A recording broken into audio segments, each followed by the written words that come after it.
আসসালামু আলাইকুম। আমি ইফতেখারুল ইলিয়াস। আজকে পার্টস অফ স্পিচ এর একটি ক্লাসিফিকেশন ভার্ব সেটি নিয়ে আলোচনা করতে যাচ্ছি। তো আমরা জানি বাক্যে প্রত্যেকটি শব্দ এক একটি ভিন্ন ভিন্ন পদ বা পার্টস অফ স্পিচ। তো এরকম নাউন, প্রোনাউন, অ্যাডজেক্টিভ এরপর যে পার্টস অফ স্পিচটি আসছে তো সেটি হচ্ছে ভার্ব। এটি মূলত বাক্যে যে সমস্ত শব্দগুলো কোনো কাজ করাকে বা হওয়াকে নির্দেশ করে সেই ধরনের শব্দগুলোই হচ্ছে ভার্ব।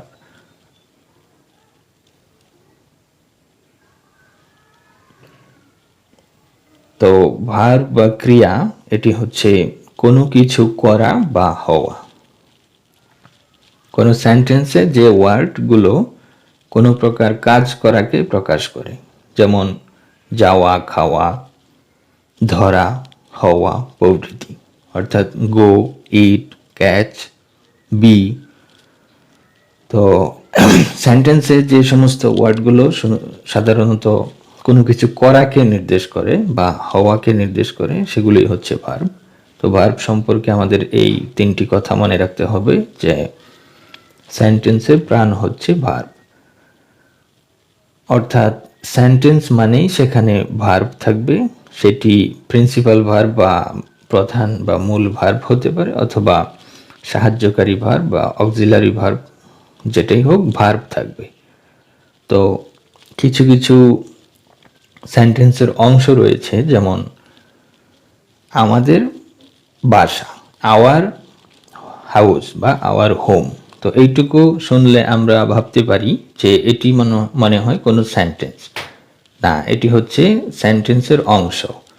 এগুলো কোনো পার্ট, এগুলো কোনো কেস বা ক্লজ বা ফ্রেজ। তো এগুলো সেন্টেন্স না, অর্থাৎ সেন্টেন্স মানেই সেখানে ভার্ব থাকবে।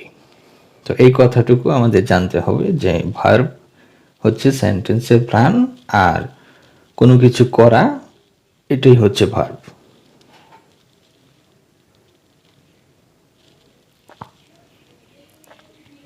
তো কোনো সেন্টেন্সে যে ওয়ার্ডগুলো কোনো প্রকার কাজ করাকে প্রকাশ করে আমরা জানতে পারলাম।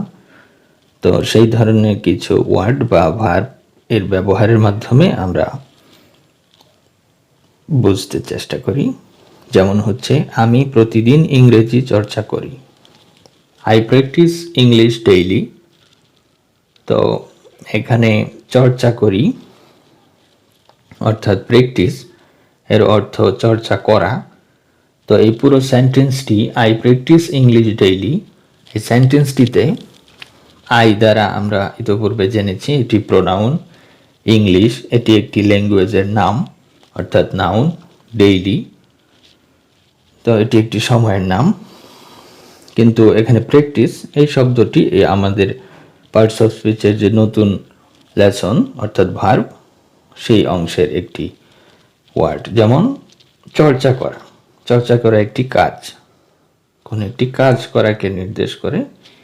তো এই পুরো সেন্টেন্সটিতে প্র্যাকটিস হচ্ছে একটা ভার্ব।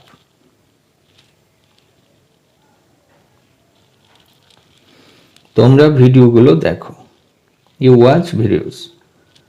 তো ওয়াচ অর্থাৎ দেখা এটি একটি কাজ। তো এই পুরো সেন্টেন্সটিতে এই ওয়াচ হচ্ছে একটি ভার্ব। তারা শিক্ষার প্রয়োজনীয়তা বোঝে না। They do not understand the necessity of English. এখানে আন্ডারস্ট্যান্ড অর্থাৎ বোঝা। তো কোনো কিছু বোঝা অর্থাৎ এটি একটি কাজ করা, অর্থাৎ ক্রিয়াবাচক একটি পদ বা শব্দ। তো এটি হচ্ছে সেন্টেন্সের মাঝে ভার্ব। ইংরেজি চর্চা একটি বিনোদন হতে পারে। Practising English can be entertainment. তো এখানে ইংরেজি চর্চা এটি একটি ভার্ব, চর্চা করা অর্থাৎ প্র্যাকটিসিং ভার্ব। তো চর্চা করা একটি বিনোদন হতে পারে, এখানে হতে পারে ক্যান বি, এটা একটি ভার্ব, কাজ করাকে নির্দেশ করছে। তো অক্সিলারি হোক বা মেইন ভার্ব হোক, সেটি হচ্ছে পরবর্তীতে সেগুলো নিয়ে আলোচনা হবে।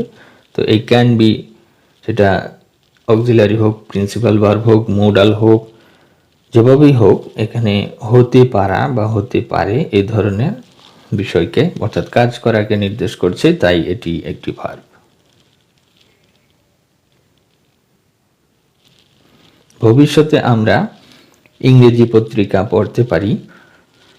We may read English news paper in future. তো এখানে পারি বা পারা, এটা মে শব্দের দ্বারা প্রকাশ পাচ্ছে। তো এই ক্ষেত্রে মে হচ্ছে একটি ভার্ব বা ক্রিয়া।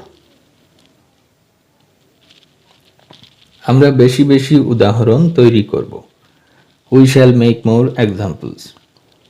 তো এখানে তৈরি অর্থাৎ তৈরি করব বা এই মেক শব্দটির দ্বারা, মেক শব্দটি হচ্ছে তৈরি করব, করা, অর্থাৎ এটি একটি কাজ করাকে নির্দেশ করে। তো এই মেক বা আরও যে শব্দগুলো দেখলাম অর্থাৎ কাজ করাকে নির্দেশ করে যেগুলো, সেগুলোই হচ্ছে ভার্ব।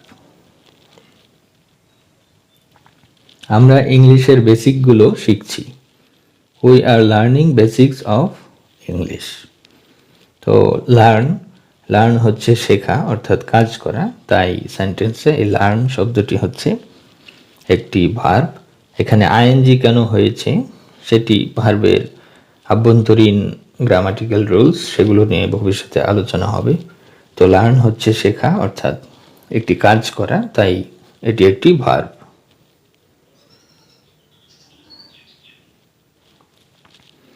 নিয়ম জানার চেয়ে নিয়ম চর্চা করা বেশি জরুরি। Practising rules is more important than learning rules. তো জানা এবং চর্চা করা দুটি শব্দ পেলাম। প্র্যাকটিসিং, এখানে প্র্যাকটিস হচ্ছে চর্চা করা, তো এটি একটি ভার্ব। আবার হচ্ছে লার্ন অর্থাৎ শেখা, তো এই শেখাও হচ্ছে কাজ, এটি একটি ভার্ব। তো সেন্টেন্সে প্র্যাকটিস, লার্ন এই শব্দগুলো ভার্ব। আমরা সামান্য ব্যাকরণ শিখব কিন্তু অধিক বাক্য তৈরি করব। We will learn a few of grammar but will make more sentences. তো শিখব অর্থাৎ লার্ন বা শেখা, এটি হচ্ছে ভার্ব, কোনো কাজ করাকে নির্দেশ করছে পুরো সেন্টেন্সটিতে। এবং মেক তৈরি করা, এটিও একটি কাজ করাকে নির্দেশ করছে।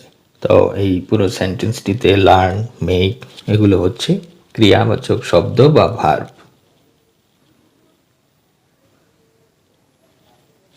আমরা ফেসবুকে বন্ধু বান্ধবের সাথে শেয়ার করব। We will share with friends in Facebook.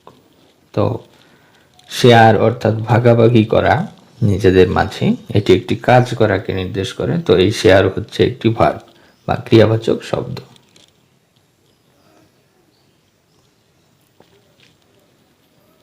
তো ভার্ব হচ্ছে ইংলিশ গ্রামারে একটি অত্যন্ত গুরুত্বপূর্ণ একটি অধ্যায় বা একটি টপিক। তো অন্য কিছু মনে না থাকলেও, মোটামুটি মনে থাকলেও, ভার্বের ক্ষেত্রে একটু ভালোভাবে বোঝার রয়েছে, যেমন কখনো আইএনজি, কখনো পাস্ট পার্টিসিপল, কখনো প্রেজেন্ট পার্টিসিপল, কখনো প্রেজেন্ট ফর্ম, কখনো হচ্ছে অক্সিলারি, কখনো বি ভার্ব, কখনো ডু ভার্ব, কখনো হ্যাভ ভার্ব, কখনো হচ্ছে মোডাল অক্সিলারি। তো বিভিন্ন রকম ব্যাপার রয়েছে, তো সেগুলো নিয়ে আলোচনা আসছে। তো ভার্ব সাধারণত দু প্রকারের, যেমন ফিনিট ভার্ব বা সমাপিকা ক্রিয়া এবং নন ফিনিট ভার্ব অর্থাৎ অসমাপিকা ক্রিয়া। তো পরবর্তী লেসনে আমরা ফিনিট ভার্ব নিয়ে আসছি অথবা নন ফিনিট ভার্ব নিয়ে।